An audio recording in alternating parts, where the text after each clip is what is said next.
гарсан цөө өгөнд дагуулж бичдэг байгаа. За тэгээд жишээлх юм бол багш нар, ах нар, эмч нар, жадаач нар гэх энэ үгийг нар авраг дарамж байгаа. Дараач олон дагуулчдын бол чууд дагуулга. Энэ дагуулгыг хвчлэн одоо тэмдэг нэр дагаж хүний олбогдлолтой жинхэнэ нэр бүтээдэг.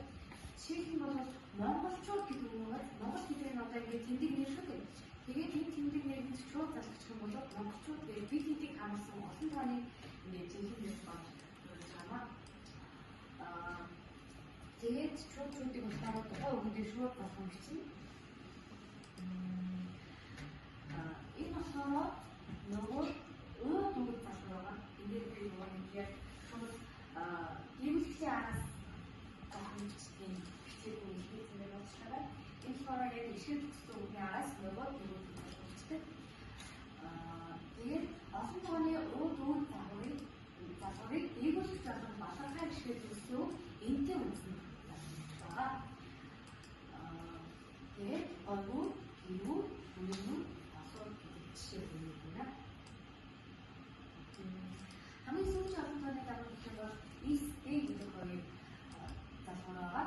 Олон тооны дээд дагуулыг ихэвч шин дагуулаар төгсгөөг нь зарим нийтийн хагсын нэр төгсгөөг нь дагуулыг харин дагуулыг тэмдэг нэр ба жинхэнэ нэр залгаж хамаагүй шигтэй жинхэнэ нэртэй.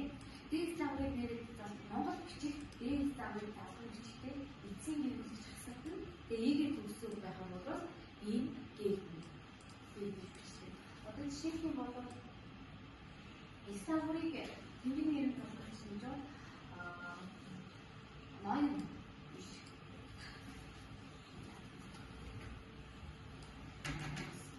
Одоо жишээ өгөх юм бол хүмүүс, нохос, ноён, охин, модод, навчис гэдэг юм байна.